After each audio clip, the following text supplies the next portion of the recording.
Olá, bom dia para quem é de bom dia, boa tarde para quem é de boa tarde e boa noite para quem é de boa noite, como já dizia nosso grande sábio, Arlindo Cruz. Pessoal, a aula de hoje, nós vamos, como eu havia prometido para vocês, nós vamos falar sobre fazer um exercício de centro de massa e fazer um exercício de conservação de momento. Esses exercícios que a gente vai escolher hoje, eles são um pouco atípicos, porque a parte conceitual eu acredito que vocês já estão dominando, sobre conservação de centro de momento, localização do conceito de centro de massa, só que eles são exercícios operacionais. E nesse de centro de massa, eu quero enfatizar uma coisa, uma falha minha, de lá atrás, quando eu falei sobre sistema de coordenadas. Quando eu falei que vocês têm que colocar o sistema de coordenadas no problema, eu me prendi muito ao sistema de coordenadas cartesiano, que é o nosso dia a dia, mas existem outros sistemas de coordenadas. Então, eu tive um problema que ele é meio estranho de resolver no sistema de coordenadas cartesiano. Vocês vão entender o que eu quero dizer com estranho quando a gente estiver resolvendo, eu vou explicar. E quando a gente chegar, eu vou apresentar um outro sistema de coordenadas e a gente vai resolver ele nesse sistema de coordenadas novo. Vocês vão ver que nesse sistema de coordenadas novo, ele flui naturalmente, sem estresse nenhum. Tá? Conceitualmente, o que eu quero dizer assim, não, tem que ser isso, tem que ser isso. Ah, não, saiu o problema. Tá? E o problema de conservação de centro de massa, esse é um braçal. Ele é braçal, ele é meio duro, mas ele é interessante porque de vez em quando a gente precisa sofrer para dar valor a coisas que a gente desenvolve. Tá bom? Vamos para o nosso primeiro exercício de conservação de centro de massa, que é esse aí. Encontre a posição de centro de massa em uma placa semicircular homogênea de raio R. Pessoal, por simetria, eu vou mostrar isso agora para vocês. Quer dizer, vou mostrar não, vou explorar isso um pouquinho com vocês nesse exercício. Eu estou olhando que eu não estou encontrando minhas notas de aula que eu preparei com tanto carinho. Tá, brincadeira, já encontrei. E eu quero chamar a atenção. Pessoal, se você olhar por simetria, quando a gente fala por simetria em física, a gente quer dizer que a gente olha um sistema e de tanto fazer conta, a gente consegue entender o que acontece. Se a gente olhar tanto do lado direito quanto do lado esquerdo do eixo X, se eu tenho um momentozinho aqui, uma distribuição de massa aqui, eu tenho uma distribuição de massa equivalente aqui porque é uma massa homogênea.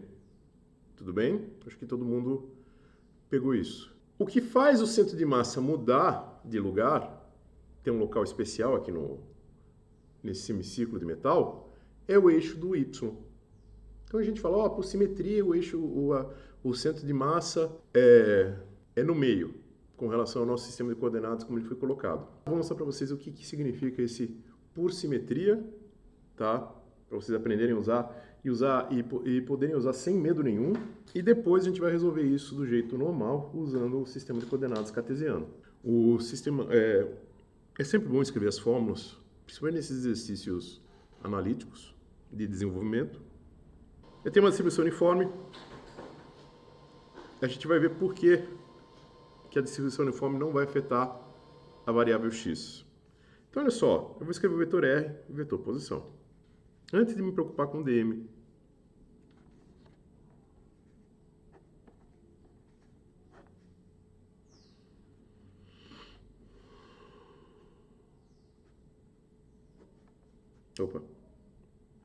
YJ, dm.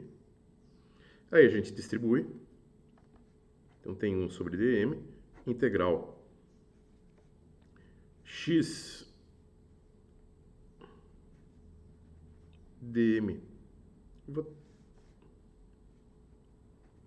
na direção i, mais j sobre m, y dm.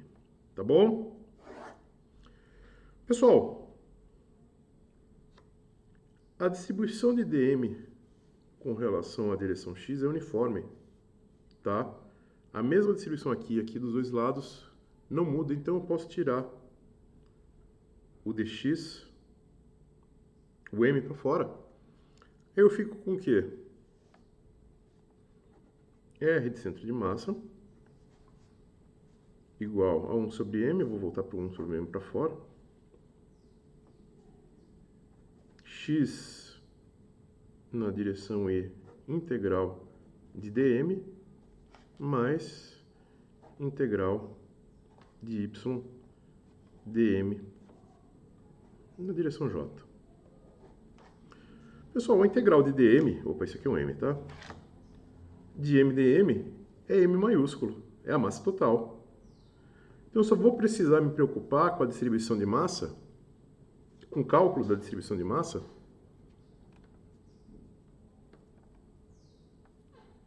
efetivamente aqui. Então isso aqui dá pra gente xi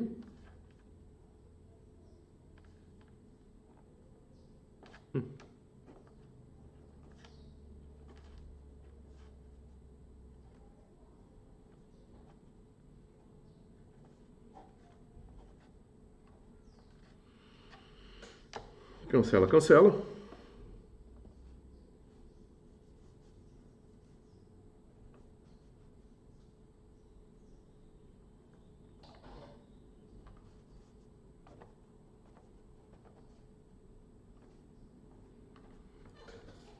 Ou seja, para a gente, a coordenada x fica inalterada do centro de massa, ou seja, a coordenada, eu localizando visualmente, geometricamente, tá? Sem precisar me preocupar com a distribuição de massa, eu localizo, esse aqui é o meio da figura no eixo x.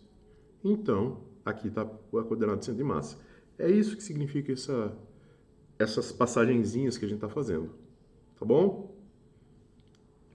Já y vai obrigar a gente a fazer uma conta, tá? Que daí é o que a gente fala. Acho que é bom complementar então. O x de centro de massa do vetor de centro de massa é o próprio x que a gente localiza geometricamente. E y de centro de massa, aí fica nossa boa 1 sobre m integral de y dm. Opa, não precisa porque já está na direção y. Tá bom? Aqui começa o pega para capar de prêmios. Expressão velha, vocês não vão conhecer. Eu vou fazer a descrição desse disco com relação ao sistema de coordenadas x e y, cartesianos. E mais do que isso, eu acho que é importante aqui eu chamar a atenção. Eu vou tentar parametrizar o máximo possível a direção x em função de y. Tá? Porque no fundo eu tenho uma área e uma área precisa de duas dimensões. Tá? Então, primeira coisa, eu vou reescrever a expressão do y de massa para a gente não precisar ficar aí voltando.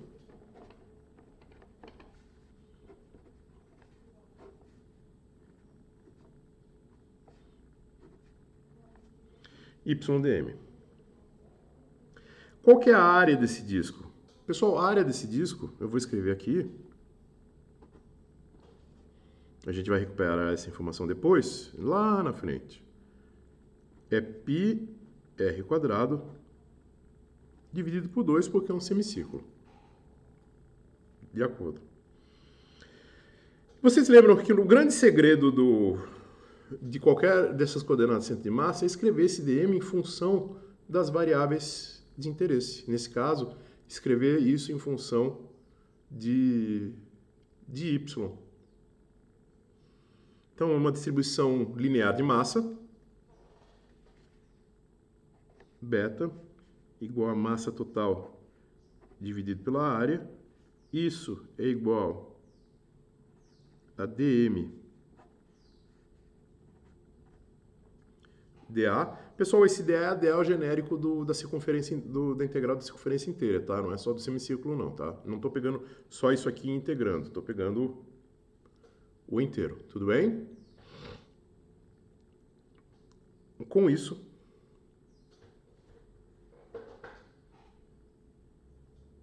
eu estou pegando uma faixinha bem pequenininha, ó. Esse dA é uma faixinha bem pequenininha, tudo bem?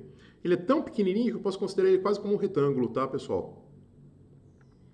Onde que eu vou colocar? Vocês vão entender onde que eu vou colocar a característica angular. É um retângulozinho, eu vou somando retângulozinhos de tamanhos diferentes. Como que eu faço isso? Vocês vão ver agora, aqui nesse canal. Dê joinha. Desculpa, pessoal, não aguentei. M sobre A dA. Tá? Então, eu tenho dy, o retângulo de um lado de y sobre x. É o nosso... Eu estou pegando aqui, então vai ter um fator 2. Então, tenho aqui o meu dA. Eu vou olhar agora para o meu dA. É 2 vezes x dy. Perfeito? Com isso,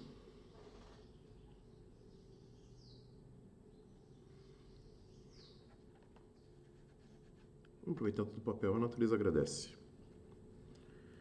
Pessoal, olha aqui a figura. Caneta vermelha para enfatizar. Quem que é o nosso x aqui?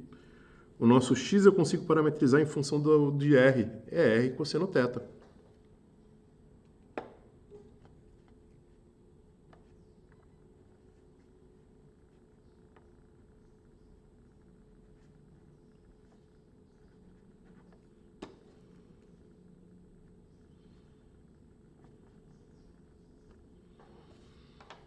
Aí vocês falam assim, puxa, professor, você está trocando 6 por meia dúzia. Eu continuo tendo duas variáveis, uma variável x e uma variável y, e você trocou a variável x por θ.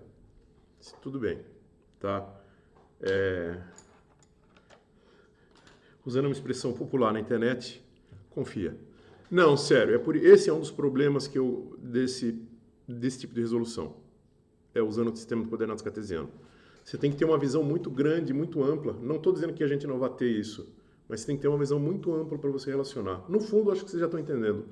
Eu vou lembrar que eu consigo escrever as variáveis trigonométricas em função de x e y, e eu vou tentar assumir com cosseno e escrever ele em função de y. Tá? Esse que é o segredo aqui que a gente vai fazer. Mas até chegar lá, isso vai ficar um pouquinho mais para frente. Então agora, eu tenho dA, eu vou escrever dm. Tá?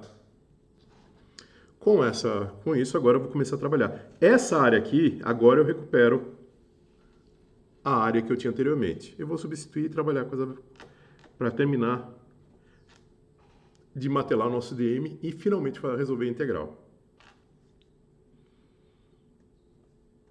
Então, eu tenho 2m, eu joguei esse 2 para lá, dividido pela área, π r quadrado sobre 2 vezes r cosseno de θ dy. Cancelo r com r. Esse 2 passa para cima multiplicando, então eu tenho 4 massa total dividido por π r cosseno de θ dy. Preciso relacionar a cosseno de θ com y. Só que cosseno de θ não está relacionado com y, está relacionado com x. Aí eu apelo para identidades trigonométricas.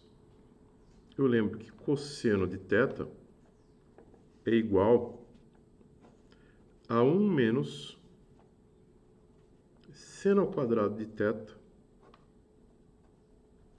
tirado raiz. Só que seno ao quadrado de θ, a gente lembra, cateto oposto sobre hipotenusa. Então, cosseno de θ igual a 1 menos y sobre r ao quadrado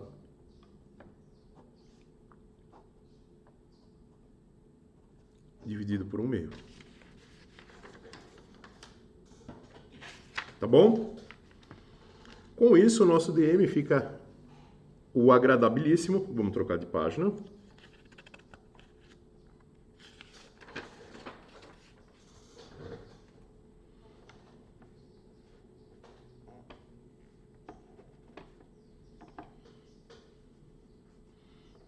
Quatro m sobre πr, abre chaves, colchetes, 1 menos y sobre r, abre parênteses ao quadrado, fecha colchetes, chaves,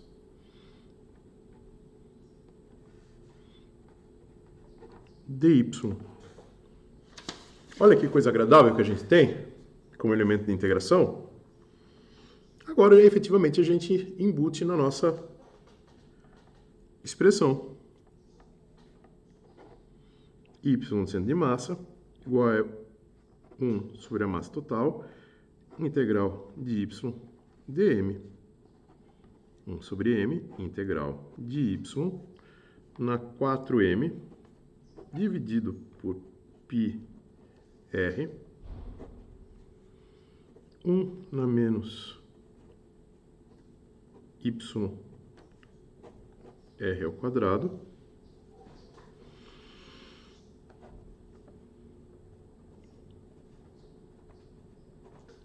dy.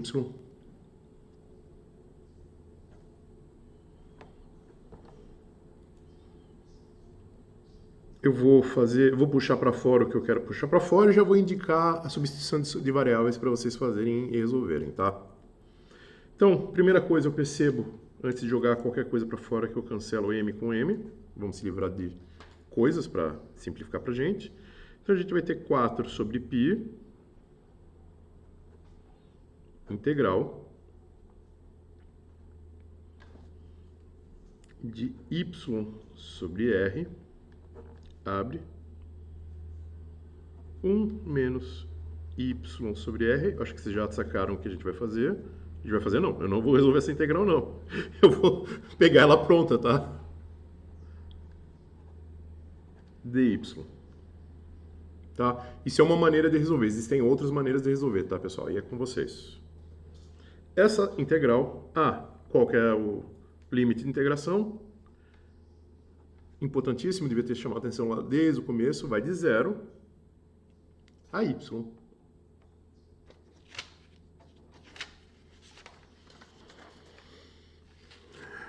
Pegando essa integral e resolvendo, na verdade, a sugestão para a resolução dessa integral é outra. Tá, eu tenho esse caminho e tenho um outro caminho. Tá, vou deixar esse. As outras maneiras eu deixo para vocês que são jovens e estão fazendo cálculo. Tá? Essa integral dá para a gente 4π sobre π r sobre 3. Ou seja, a coordenada de centro de massa é 4r 3π. Tá bom? Pessoal, no fundo aqui a gente não tem nada absurdo para a gente resolver. Acredito eu. Tá? Essa integral é feia, mas você pode ir numa tabela de integração e pega o resultado dela. Ou, se preferir, o que eu acharia ótimo, porque vocês têm que treinar, é vocês resolverem ela na unha e perceberem que o resultado é isso, na direção y. Tá? Agora, eu quero discutir com vocês uma outra coisinha, que é o seguinte. Vocês perceberam que toda a ginástica que a gente teve que fazer, que foi, eu tenho que enxergar como elemento, isso aqui como pequenos retângulozinhos, eu parametrizo e vou diminuindo o tamanho desse retângulo pelo ângulo que vai tendo, eu vou relacionando e escrevendo isso. Ótimo. É uma maneira de fazer. Tá? A gente enxerga tudo o que está acontecendo. Não achei o bicho no sentido de, nossa, está além das nossas capacidades. Só que tem um outro jeito mais natural de fazer. E é isso que a gente vai ver agora. Então, agora, como eu tinha feito propaganda para vocês, eu vou apresentar um outro sistema de coordenadas. Tá? Vocês já conhecem esse outro sistema de coordenadas, mas vocês não tinham sido... Quer dizer, a maioria de vocês, alguns talvez já, tá? Vocês já conhecem o sistema de coordenadas, foram apresentados, mas vocês não sabiam que ele era um sistema de coordenadas, tá? Que é o seguinte, é o que a gente chama de sistema de coordenadas polares. A primeira vez que a gente é apresentado para o sistema de coordenadas polares é assim. A gente olha... Eu posso escrever o vetor em coordenadas cartesianas componente x e y, onde a componente x é a cosseno θ, a componente y com relação a esse ângulo, o módulo dele é isso aqui, raiz quadrada do primeiro componente ao quadrado, mais o segundo componente, a tangente tem essa característica. Pessoal, perfeito. Só que isso pode dar origem para a gente a um sistema de coordenadas próprio. Tá? Eu posso tratar isso como um sistema de coordenadas. Vocês lembram o que caracteriza um sistema de coordenadas? Para que a gente caracterize um sistema de coordenadas, a gente precisa de versores que indiquem as direções. Vocês lembram isso que eu chamei bastante atenção? Eu acredito que no material que a gente estudou tem bastante disso. Lembra? Como que eu vejo que isso aqui eles são ortogonais? Se eu multiplicar i por j dá zero. Versor i, produto escalar, versor j dá zero. Lembra aquela propriedade de produto escalar? Módulo dos vetores vezes o ângulo entre eles. Então, cosseno de zero fala que é ângulo de 90, ele dá zero. A gente pode fazer a descrição escrevendo o sistema de coordenadas como se ele fosse um sistema de coordenadas próprio, natural, que a gente chama de sistema de coordenadas polares. Eu tenho essa descrição, eu preciso criar os dois versores. Quem são os versores num sistema de coordenada polar? Num sistema de coordenadas polar, pessoal, estou colocando isso aqui desse jeito, ax, ay, az, só que agora eu vou passar para a notação xy. Vou escrever aqui do lado, só para a gente não se perder, tudo bem? Então eu tenho x igual a r, o módulo de r, cosseno de θ, y igual a r, seno de θ. Nós temos nosso sistema de coordenadas, eu vou escrever embaixo, aqui embaixo, porque depois que eu tirar a tela, ele vai estar disponível.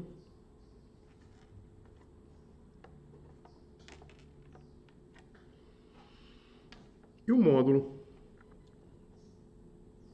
de R, que a gente chama de R, é por preguiça, mas é o quê?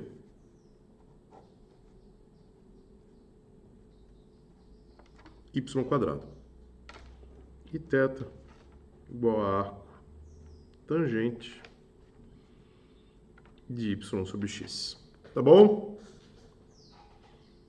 Com isso colocado, como que eu vou criar um sistema de coordenadas? Pessoal, o que é interessante com relação ao sistema de coordenadas, eu posso pensar o seguinte, eu posso imaginar o próprio R com uma direção em si, e o θ como uma outra direção. E vocês perguntam, dá para fazer isso? Dá. Dá para fazer muito mais com o sistema de coordenadas, pessoal. Então, tem o versor R.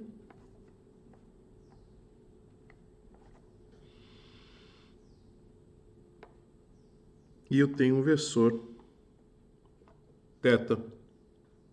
Como que eu escrevo esses versores? Eu vou até escrever em vermelho para destacar para a gente. Os versores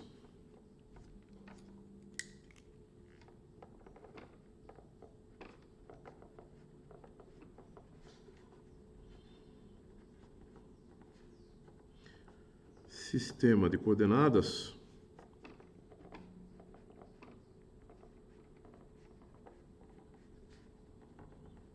são, não é não. São. Versor R, que depende de θ. Dá para ver que o R ele muda de direção conforme o θ vai mudando, então ele depende de θ. I cosseno θ mais J seno θ. Meio sem a criatividade, né? Estou decompondo em função de cartesiano só para a gente conseguir enxergar. E o versor θ, que também é dependente de θ, menos I seno de θ mais J cosseno de θ. Eu deixo para vocês mostrarem, vocês conseguem mostrar isso facilmente, eu vou deixar para vocês, eu confio em vocês fazerem a seguinte conta para verificar que versor R, produto escalar, versor θ é zero, mostrando que eles são ortogonais para qualquer ângulo. Bem fácil de fazer, tentem, se não conseguir, vocês me procuram depois que eu ajudo, mas vocês vão ver que é trivial, tá? Ah, professor, parece que está complicando, não está me ajudando. Estou criando um sistema de coordenadas novo, eu tenho que enxergar as coisas mudando. O que eu vou ganhar com isso? Então, agora, eu escrevo o vetor posição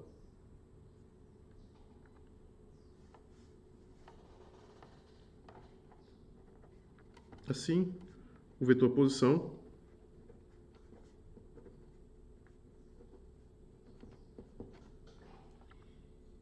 tem a seguinte característica.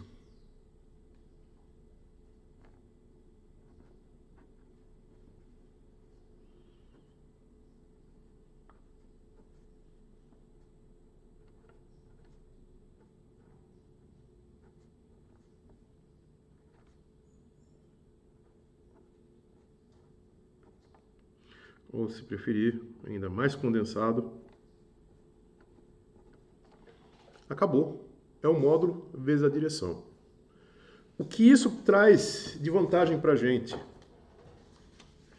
Agora as coisas começam a ficar interessantes quando a gente for confrontar isso com as coisas que a gente precisa confrontar. Tá? Eu vou fazer bem passo a passo e vai parecer, vocês vão ver que vai parecer, como que vai ficar aquele cálculo. Opa, acabei não pegando as folhas. Só um instantinho.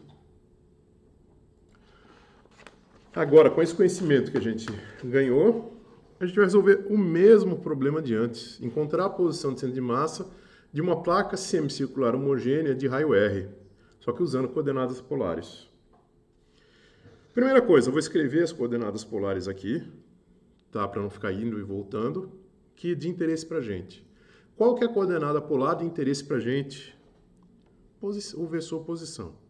Aí o vetor posição, efetivamente, né? Então, olha só. O vetor posição.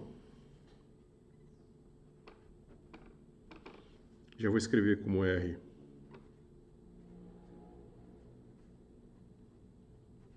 Rθ, para não esquecer da dependência com θ, principalmente porque primeira vez que a gente usa esse sistema de coordenadas, é sempre bom enfatizar. Vou escrever o versor I cosseno θ mais J seno θ.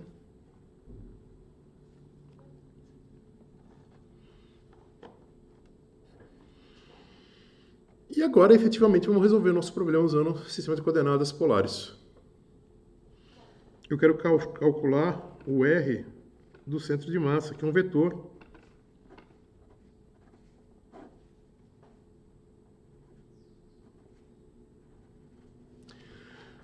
Pessoal, pergunta-chave. Na definição de centro de massa, está escrito em algum lugar que eu sou obrigado a usar sistema de coordenadas cartesiano? Não. Essa que é a grande sacada dessas definições.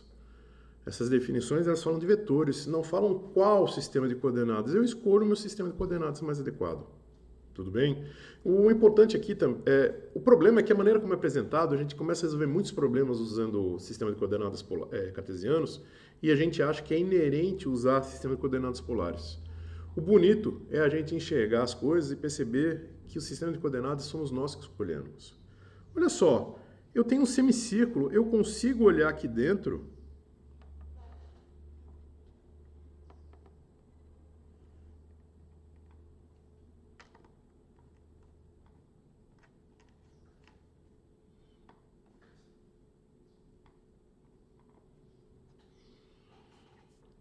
que eu tenho um vetor R aqui, esse vetor R ele está varrendo, ele ele pode ser pequenininho, eu posso fazer ele crescer, quer dizer, ou seja, eu com um vetor de coordenadas polares, eu consigo varrer tudo isso aqui só mexendo com R e θ. Da mesma maneira como eu fazia com o sistema de coordenadas cartesiano, tá? Não estou dizendo que ele tem vantagem a mais, mas ele é mais natural. Ó, você pega o R e varia, você diminui e aumenta o tamanho de R e varia o ângulo e você dá varre tudo o que está acontecendo. É, verdade, tá certo, fica mais natural. Como que fica isso aqui, essa expressão, escrita usando coordenadas polares?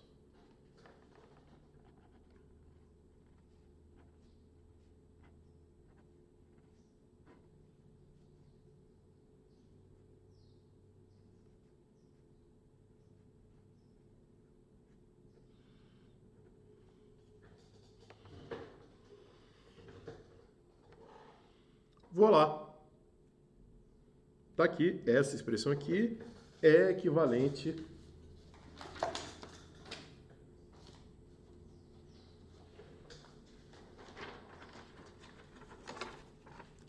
a essa aqui.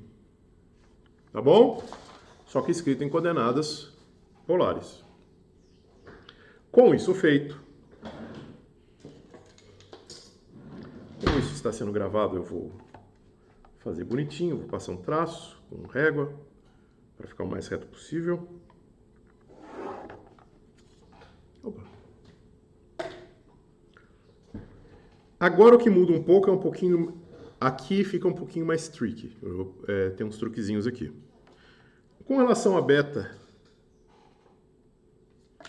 a gente tem a mesma coisa, a gente tem uma distribuição de área, de superficial, de massa. Então, beta é igual a massa sobre a área.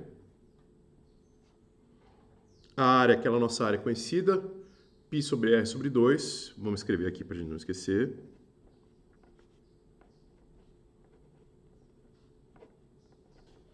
É a área de um semicírculo. Isso igual a dm sobre... Eu vou usar até A minúsculo para a gente não confundir, devia ter feito isso no outro, tá bom? Isso implica para a gente que dm, massa total dividido pela área, dA. Pessoal, a área, o elemento de área de uma circunferência é R dθ dr. Esse é o elemento de área de uma circunferência. Cadê o π, professor? O π está aqui dentro quando eu integrar, tá certo? Eu dou conta de todos os ângulos que existem, dθ, e dou conta de todos os raios. Todos os raios no sentido de vetor R de tamanhos diferentes, tá? Tá tudo aqui dentro. Se eu integrar isso aqui dentro de uma circunferência, dá o πr de 0 a 2π, dá o πr quadrado. Tá? E se eu integrar de 0 a π, eu tenho a nossa área de πr ao quadrado dividido por 2. Com isso, agora, quem que é o nosso dm?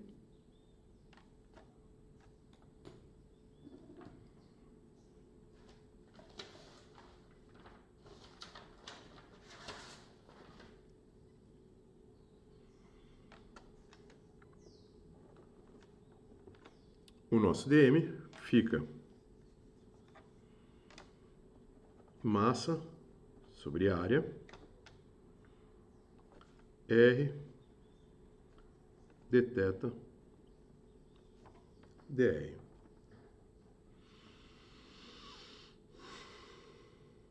Parece um pouquinho mais simpático do que o anterior, né?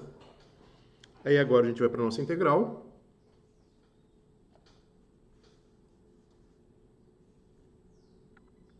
Nosso R, de centro de massa, igual 1 sobre m, integral de R versor θ, m sobre A, R dθ dr. R cancela com R. R cancela com R, desculpa. Massa cancela com massa. A única coisa constante que a gente tem aqui é a área, que eu vou mandar para fora na próxima linha. E aqui, vocês já perceberam, não sei se vocês já viram, acho que vocês estão vendo nesse momento, nós temos dois elementos de integração, então isso significa que a gente tem o quê? Uma integral dupla. Aquela história. Facilidade conceitual pode trazer um pouquinho de dificuldade analítica no sentido do que, para eu ter essa descrição conceitualmente fácil, eu tenho que ter mais ferramental. Qual ferramental mais? Sistema de coordenadas polares mais integração dupla. Mas para nossa sorte, a gente lembra que R, o versor R, só depende de θ. Então eu consigo escrever isso aqui assim, ó. 1 sobre A, já trouxe o A para fora. Integral R vezes R dr quadrado. R ao quadrado dr vezes integral do versor θ dθ. Professor, eu vou ter que integrar o versor? Vai. Não tem problema nenhum. É uma função de θ, inclusive. Tudo bem?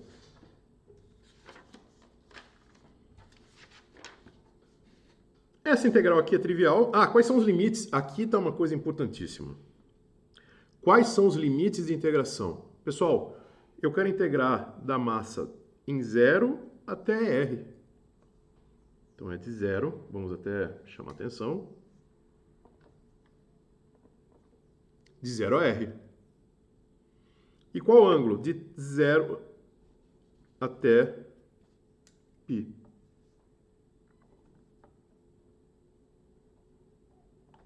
Lembra que eu falei para vocês que em física a gente só trabalha com radianos? Está aí. Inclusive nos limites de integração. Cuidado.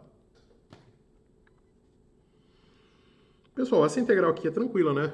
Integral de R quadrado dr é R minúsculo ao cubo sobre 2 no limite de 0 a R. Eu vou fazer direto, tá? Tenho plena convicção de que vocês dão conta disso aqui. Isso aqui dá R ao cubo sobre 3, que multiplica a integral de 0 a π. Aqui não tem jeito, tá? Eu vou precisar olhar efetivamente quem é a coordenada, quem são, qual a cara da função versor R, tá? Então, a gente olha.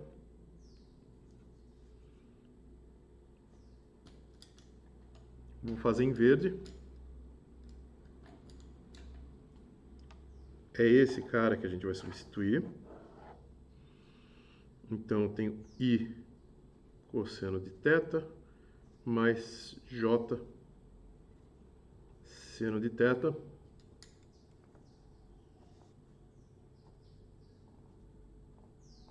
dθ.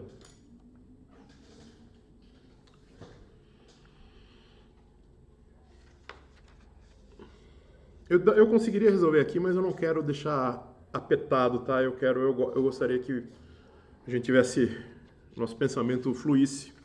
Eu sei que parece meio bobo, mas para mim isso é uma coisa importante. Eu olhar espaço de papel me ajuda a achar que as coisas estão fluindo.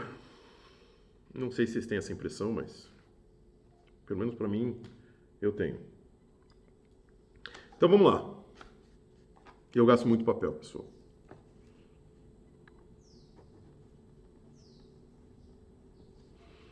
Eu vou só recopiar isso aqui para a gente poder continuar a conta. Então temos R ao cubo sobre 3A integral de 0 a π I cosseno de θ mais J seno de θ dθ.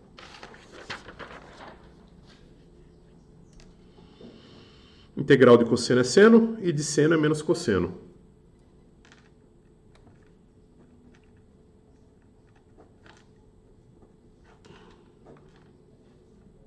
Opa.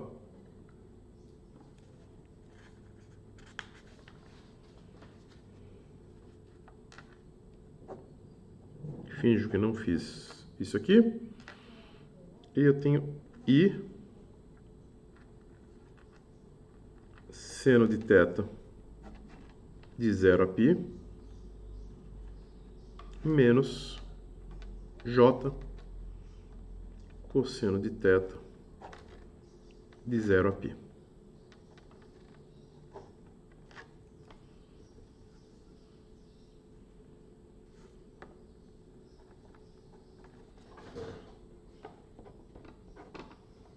Eu venho para cá para a gente aproveitar o máximo de papel.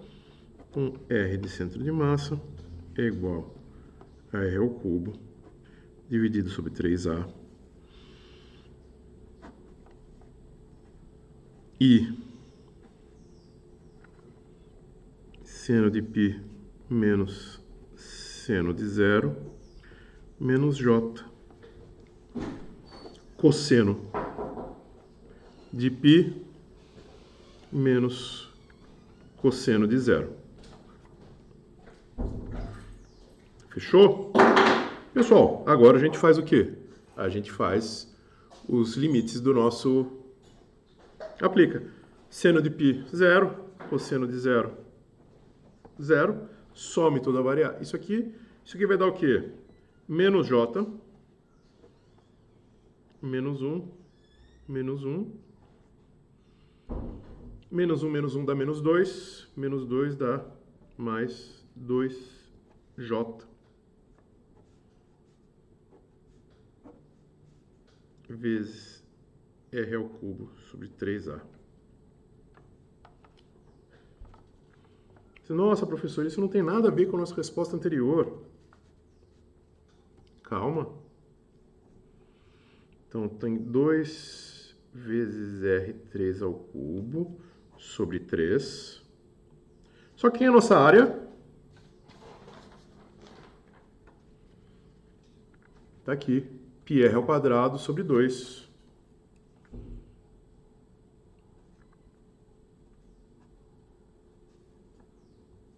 Cancela, cancela com R, vai para cima, 4R sobre 3π.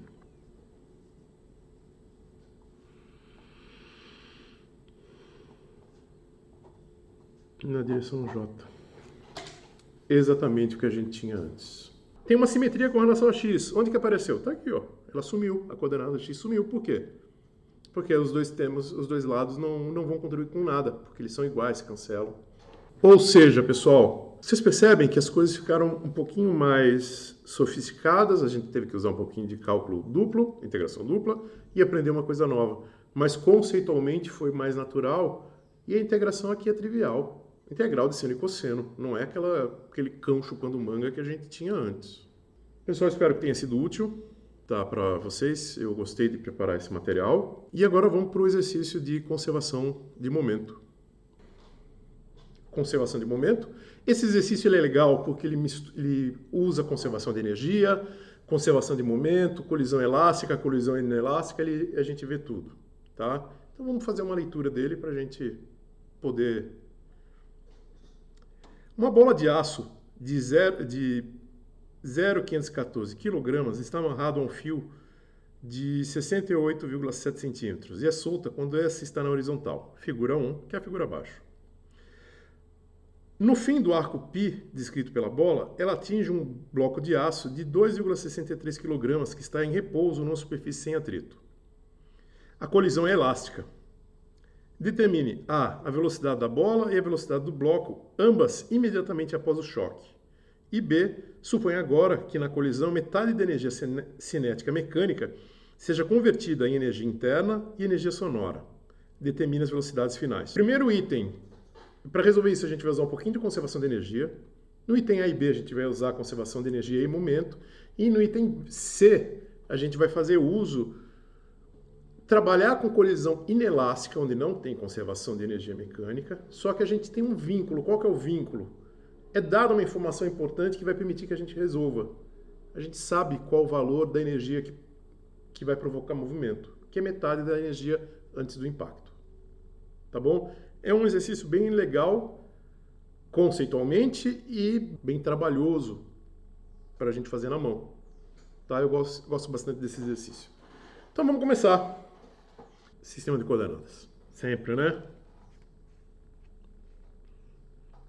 Eu vou fazer o sistema de coordenadas no ponto de impacto, x, y, o zero aqui, o usual. Esse problema tem um monte de dados, mas vamos resolver analiticamente, né? Substituir só no final para a gente poder entender todos os processos e poder entender que isso é válido para qualquer situação. Qualquer situação que a gente consiga descrever. Então, primeira coisa, esse fio tem comprimento L. Vamos chamar a massa da bola de massa 1 e a massa da caixa de massa 2. A gente poderia chamar de outra coisa? Poderia, mas escolhi esse. Situação 1, né, situação A, situação B. Eu solto e cai. Por que eu preciso dessas duas situações? Desenhamos o sistema de coordenadas, entendemos, a gente tem uma situação inicial, a bola está solta aqui, ela está aqui. A gente fala que não tem variação de energia, não tem atrito, não se preocupa com isso. Ou seja, a gente pode usar a conservação de energia para achar o quê? A velocidade aqui. Eu sei a energia potencial aqui, eu sei a altura é L, eu consigo encontrar a energia potencial ou a energia cinética imediatamente antes do impacto, que é o que ele está pedindo que eu preciso para resolver o item A e B. Então agora vamos para a coleta de dados, que é o próximo passo que a gente sempre tem que fazer.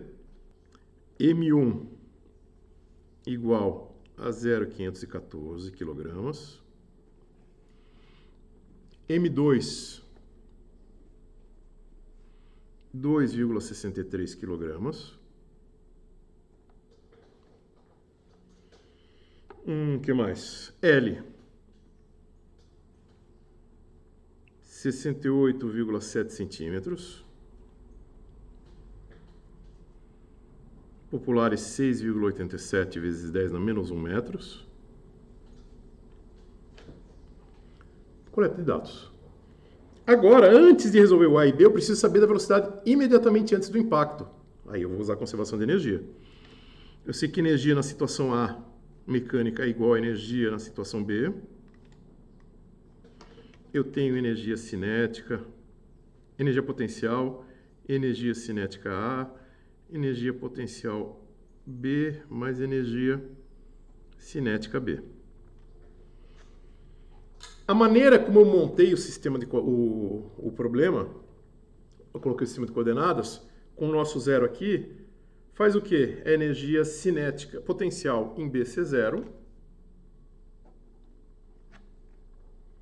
Tá certo? Qual que é a altura com relação ao nosso sistema de coordenadas nesse ponto? É zero. E, mais do que isso, a maneira como a gente fala que a bola é solta, ela não é arremessada. Isso diz pra gente, então, que a energia cinética no ponto A é zero. Ela é solta, ele cai e faz um movimento no plano, do pêndulo, tá? Então a gente tem energia potencial em A igual a energia cinética em B. M1 GL igual 1/2 da massa 1 velocidade no ponto, na situação B. A gente corta massa com massa, vocês já fizeram isso várias vezes, mas sempre bom fazer. Então, nossa velocidade B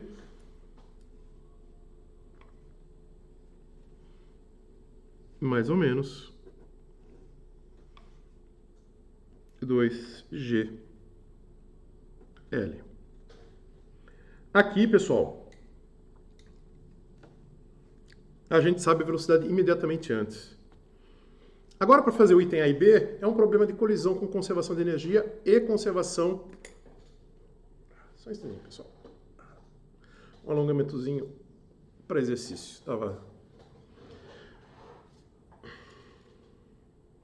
Essa é a velocidade imediatamente antes da colisão.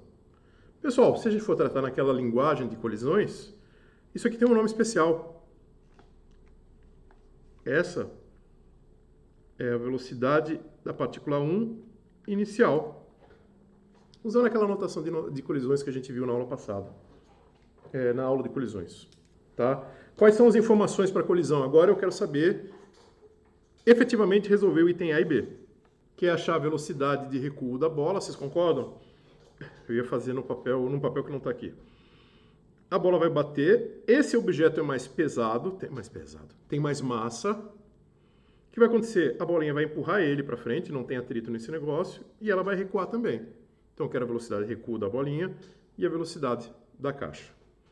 Informações importantes que nos foram fornecidas. Velocidade 1 inicial, que a gente sabe que é velocidade 1 inicial, está ali em cima. Não vou substituir valores, tá, pessoal? Senão vai ficar meio... Só no final, é mais elegante. E V2 inicial igual a 0. Pessoal, a caixa 2 está parada. Tá bom? Aí a gente recupera aquela fórmula que a gente viu lá na parte de colisões. Não se preocupem, eu vou escrever a fórmula por completo aqui pra gente. Em que a gente tem a velocidade 1 final é igual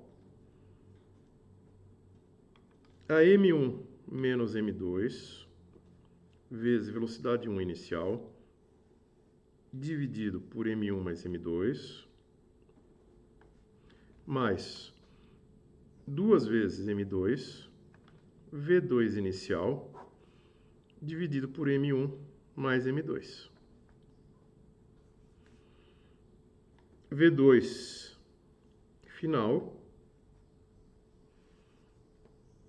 2 vezes M1 V1 inicial dividido por M1 mais M2 mais M2 menos M1 V2 inicial dividido por M1 mais M2. Ora, V2 inicial 0. Isso aqui some. Isso aqui some. Vou deixar essas contas para vocês, fazer as substituições desses valores, vou colocar aqui. Só que antes disso, vamos só analisar. M1 é menor que M2, ou seja, esse termo é intrinsecamente negativo. Opa, está indicando que a partícula velocidade de recuo é negativa. Opa, é condizente com o que a gente esperaria.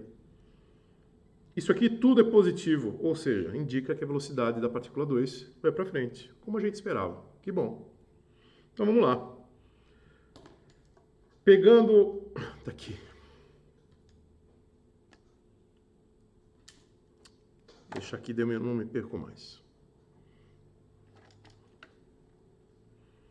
Pegando, substituindo o valor de M1, M2, V1, que a gente achou na página anterior. Ah, eu não achei o valor de V1. Se a gente fizer a conta, 3,67 metros por segundo. É a velocidade de impacto. Com isso, agora a gente calcula V1 final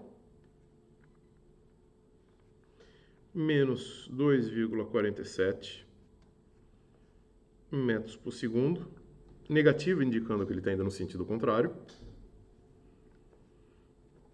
e V2 final 1,2 metros por segundo, positivo, indicando que ele está indo para cá, como a nossa intuição nos diria. Ótimo. Agora a gente vai para o item C.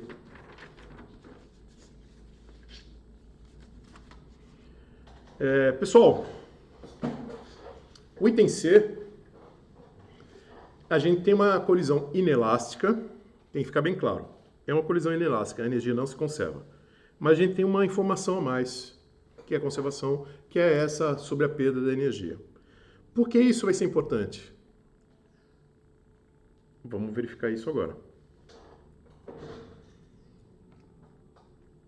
Então, só para a gente ter tudo à mão, fazer novamente a coleção de dados como a gente tinha feito antes.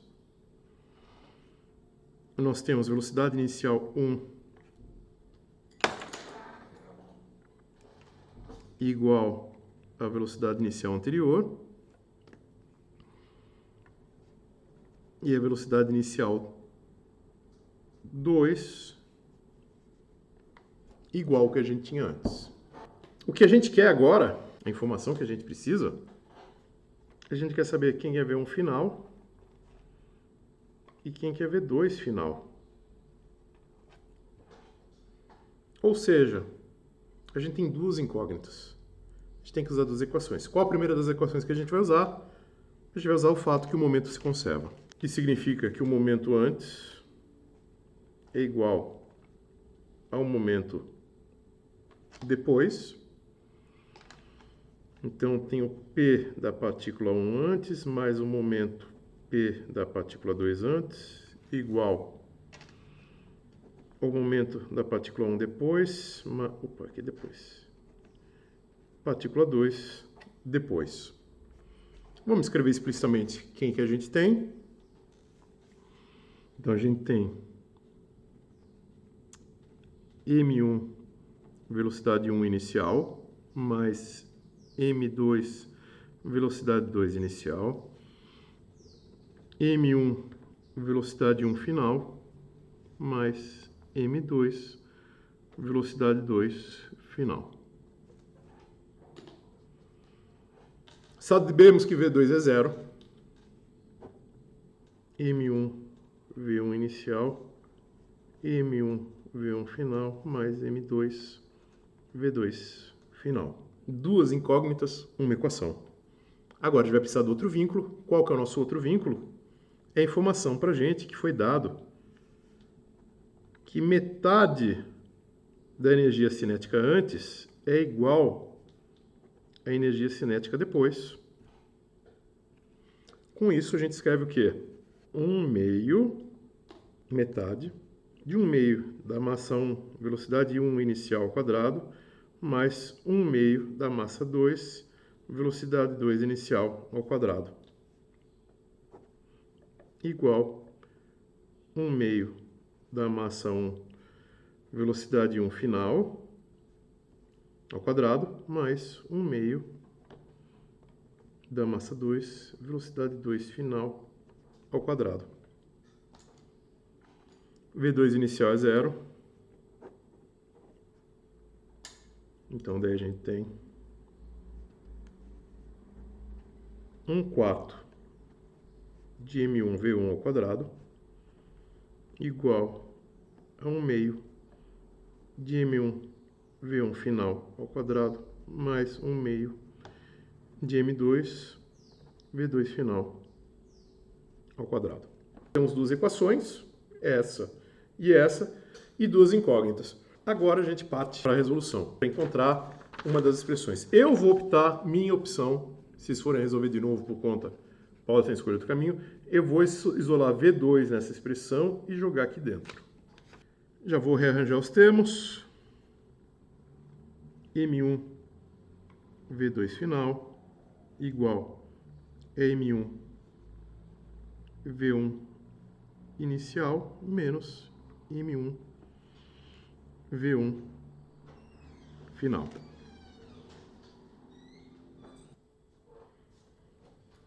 Eu isolei, como tinha dito, isolei o V2. Vou deixar o V2 sozinho.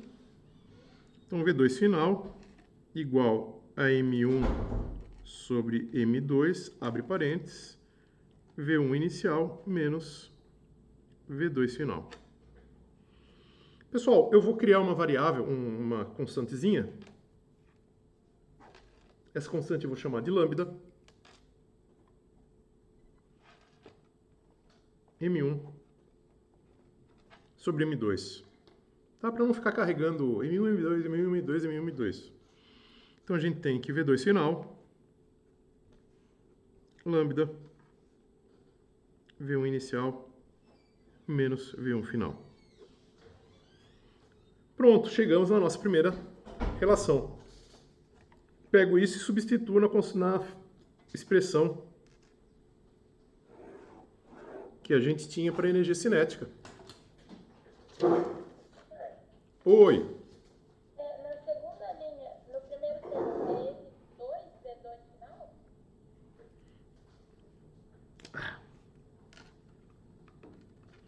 É 1, né? Perdão. Não, na massa. No de cima. Do lado esquerdo. Ó, já tá perdendo um monte de índice. Obrigado, viu? É M2 e aqui é V2 final. Não é V1. Aqui eu tinha escrito certo, mas ia provocar confusão em vocês. Quer dizer, provocou. Agora, com isso, eu vou voltar para a expressão da conservação da energia. Conservação da energia, não é conservação, né? Uma informação sobre a energia que eles deram, que é essa aqui. Eu vou copiar de novo, não se preocupem.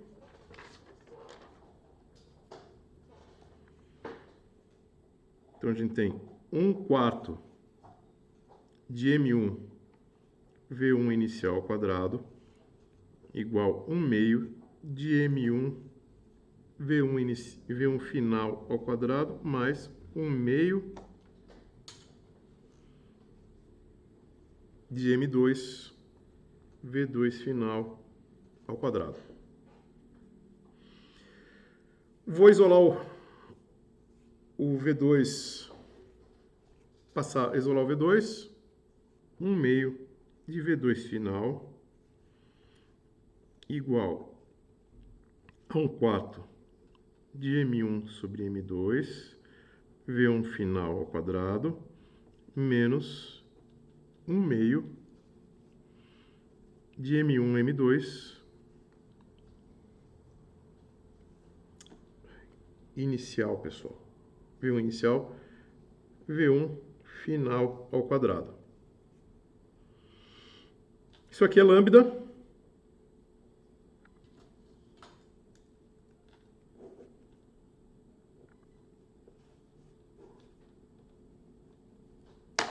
Já passo 2 para o outro lado, tenho que V2 final ao quadrado igual lambda sobre 2, V1 inicial,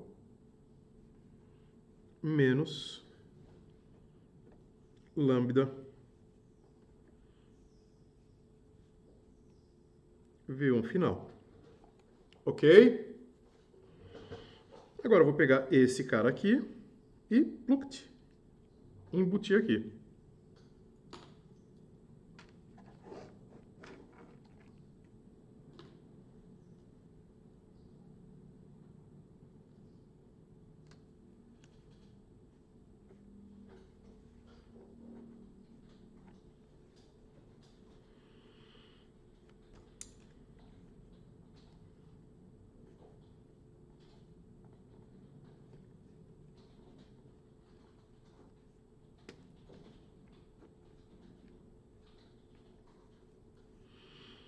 A lambda sobre 2, V1 inicial, menos lambda V1 final. Agora eu faço a distribuição aqui. Isso aqui vai dar lambda ao quadrado. Abre parênteses.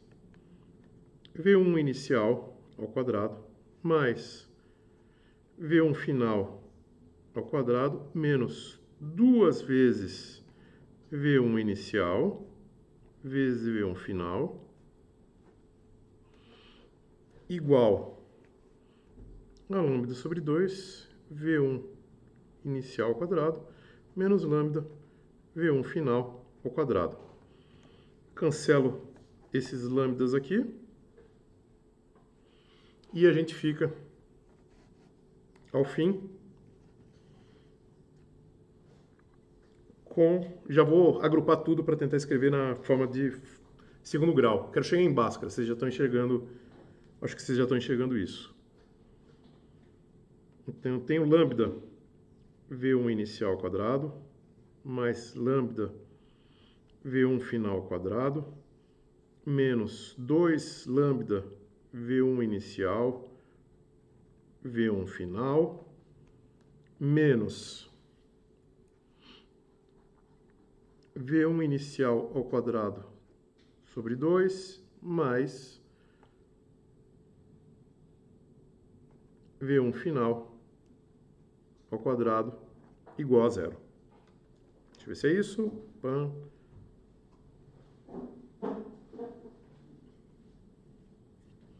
Tá aqui. Agora, o que nós vamos fazer? Vamos agrupar isso na forma de uma equação de segundo grau, para a gente poder aplicar a boa e velha Bhaskara e todos ficarem felizes e contentes e ninguém se preocupar com nada. Ou com muitas coisas. Então, tem o lambda daquela linha lá. Lambda V1 final ao quadrado mais V1 final ao quadrado menos 2 lambda V1 inicial V1 final mais lambda V1 inicial ao quadrado menos V1 inicial ao quadrado sobre 2 igual a zero. Deixa eu só baixar um pouquinho. Lambda mais 1 V1 final ao quadrado menos 2 vezes lambda V1 inicial V1 final mais lambda menos 1 meio de V1 inicial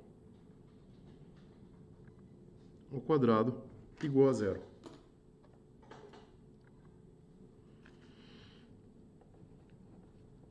A, B, e C. A igual a lambda mais 1.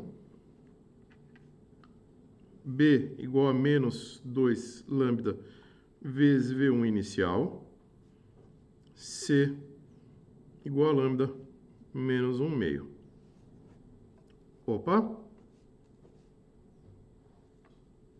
Vezes V1 inicial ao quadrado. Ou seja, tem uma fórmula de Bhaskara caretona. Fórmulas de Bhaskara caretona. B menos com menos, então, dá 2 lambda V1 inicial, mais ou menos raiz, depois eu completo a raiz. De B ao quadrado, então temos 4 lambda ao quadrado V1 inicial ao quadrado, menos 4AC. 4 vezes A, lambda mais 1, vezes C, que é lambda menos 1 meio, vezes V1 inicial ao quadrado. Dividido por 2A, 2 lambda mais 1. A gente consegue trabalhar mais isso? A gente consegue trabalhar mais isso, pessoal. É o que a gente vai fazer. Eu trabalhando com esses elementos aqui, eu chego na seguinte expressão. 2 lambda V1 final, mais ou menos raiz de 4 lambda quadrado V1 inicial ao quadrado, menos 4 V1 inicial ao quadrado, abre chaves, é colchetes, lambda mais 1 vezes lambda menos meio, dividido por 2 lambda mais 1.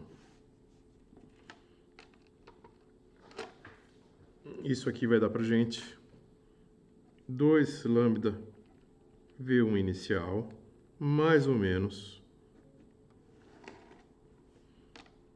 4 lambda quadrado V1 inicial ao quadrado, menos 4v1 inicial ao quadrado, lambda ao quadrado menos lambda sobre 2 mais lambda menos meio. Esse por esse, esse por esse, esse por esse, esse por esse. Tá bom? 2 lambda mais 1. Isso aqui dá pra gente. 2 lambda V1 inicial, mais ou menos 4 lambda V1 inicial ao quadrado, menos 4 lambda ao quadrado V1 inicial ao quadrado, mais 2 lambda V1 inicial ao quadrado, menos 4 lambda V1 inicial ao quadrado, mais 2 V1 inicial ao quadrado.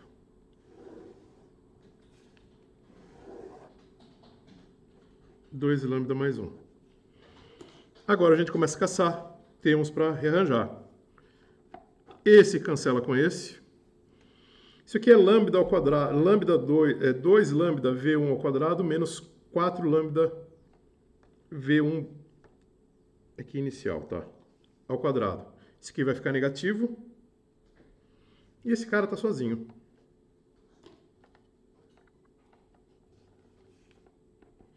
Então temos 2 lambda V1 inicial, mais ou menos raiz de menos 2 lambda V1 inicial ao quadrado, mais 2 V1 inicial ao quadrado. 2 lambda mais 1. Isso aqui dá pra gente o quê? 2 lambda V1 inicial, mais ou menos raiz de 2 V1 inicial ao quadrado, abre parênteses, 1 menos lambda, dividido por 2 lambda mais 1. No fundo, a gente tem 2 lambda, mais ou menos raiz de 1 menos lambda, dividido por 2 lambda mais 1, vezes velocidade VI inicial. Tá bom?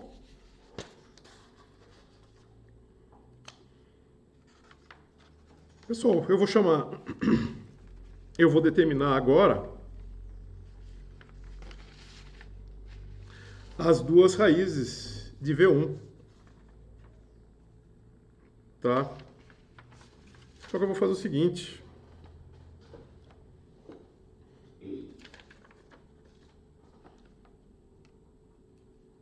Eu vou chamar de A1,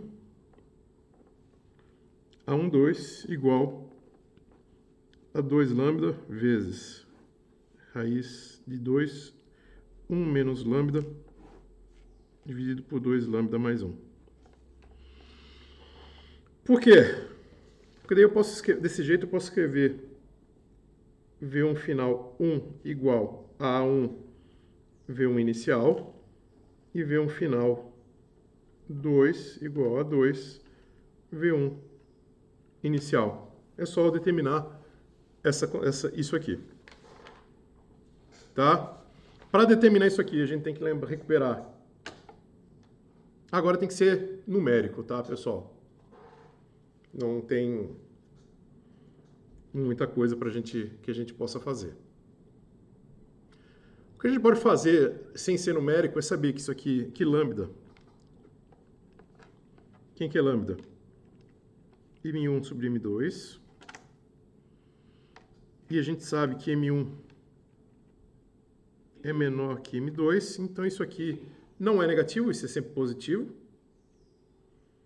E aí a gente tem que saber se isso aqui é maior ou menor que isso aqui, para a gente saber se tem valores positivos e negativos. é o máximo de análise que a gente pode fazer. Determinar quem que é o positivo e quem que é o negativo. Aí a gente tem que aplicar números para poder fazer isso. Tá? Lambda 0,514 dividido por 2,63. Isso dá 1,95 vezes 10 na menos 1. Então agora a gente resolve, faz as substituições e vê qual é o valor das constantes.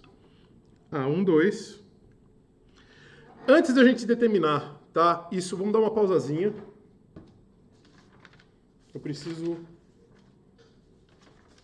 discutir uma coisa com vocês bem sério.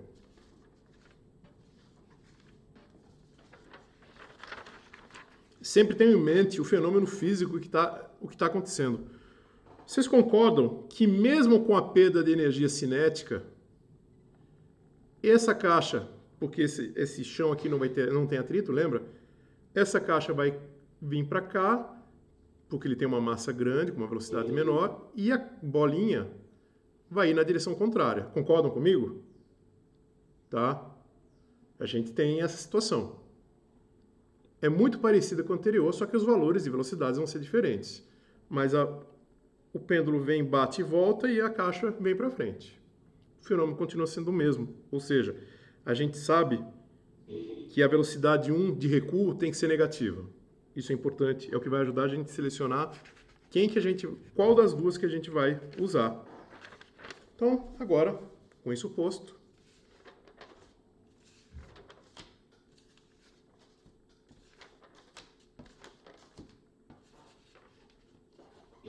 a gente encontra os valores.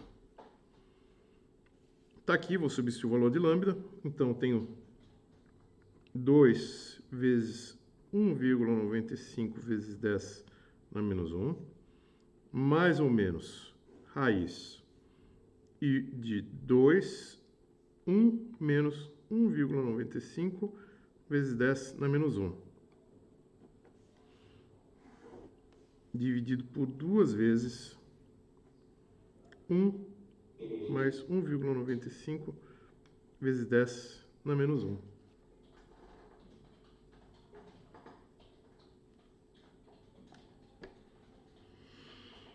Isso aqui dá 3,9 vezes 10 na menos 1, mais ou menos raiz de 1,609 dividido por 2,39. Então eu tenho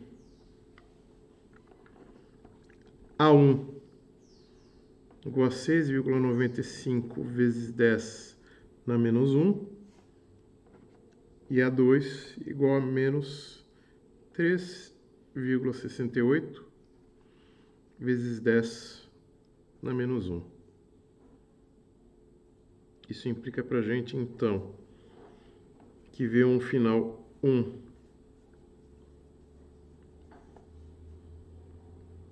é maior que 0 e V1 final 2 é menor do que 0. Ou seja, qual dos dois que a gente vai escolher?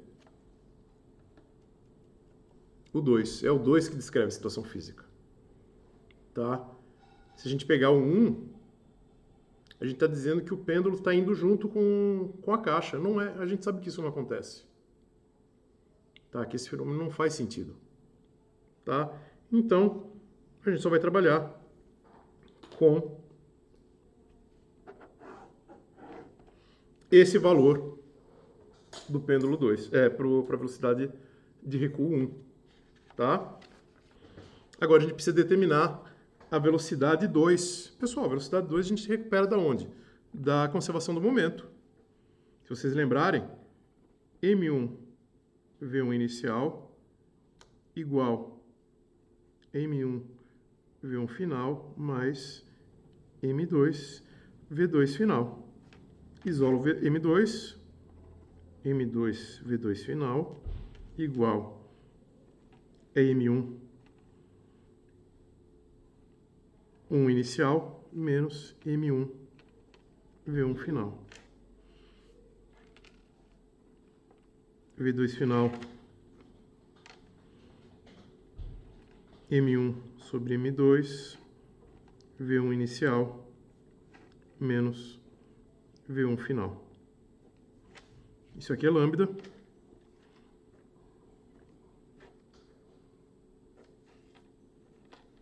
V1 inicial menos A2 V1 inicial. Já substituir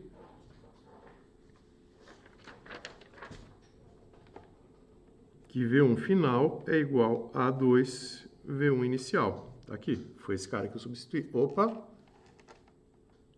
Esse cara já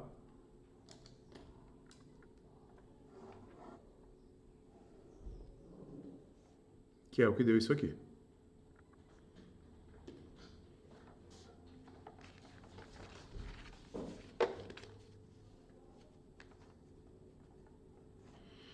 Então, V2 final é igual a V1 inicial, V1 inicial, lambda, abre parênteses, 1 menos A2. Pessoal, antes de substituir valores, isso aqui faz sentido? A2 a gente sabe que é negativo. Negativo com negativo fica positivo. Isso aqui fica maior do que o 1. Não sei quanto maior que 1, mas fica maior do que 1. Isso aqui a gente sabe que dá uma fração, lambda M1 M2. Ou seja, efetivamente a gente tem que V2 é positivo. Ora, V2 positivo descreve o que a gente sabe que vai acontecer. V2 final vai para lá e V1 final vai para lá. Ou seja, é coerente com o fenômeno que a gente sabe que acontece. Eu sei que vocês adoram valores, então vamos substituir valores. Então V1 a gente sabe que é 3,63. 63 ou 67? 67. Multiplica lambda. Sério que lambda eu pedi? Não, tá. 1,95 vezes 10 na menos 1, que multiplica 1 mais 3,68 vezes 10 na menos 1.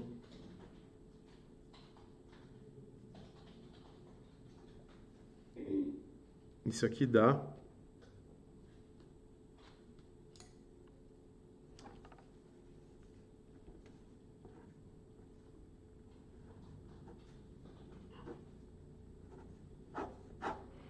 completamente condizente com o que a gente esperaria do fenômeno. V1 está voltando, onde está V1? E V1 final, que é A2 V1 inicial, não vou, é esse cara aqui, só que com sinal negativo, menos 3,68 vezes 10 na menos 1, que multiplica 3, opa, vocês não estão vendo? 3,63 é 67 menos 1,32 metros por segundo. Agora, completamente coerente com o que a gente sabia. Velocidade 1 vai voltar e velocidade 2 vai para frente. Tá bom? Condizente com aquilo que a gente tinha falado, né, pessoal? V1 final vai para lá e V2 final vai para lá. Bons estudos para vocês. Aproveitem para dar uma relaxada. Até mais, pessoal.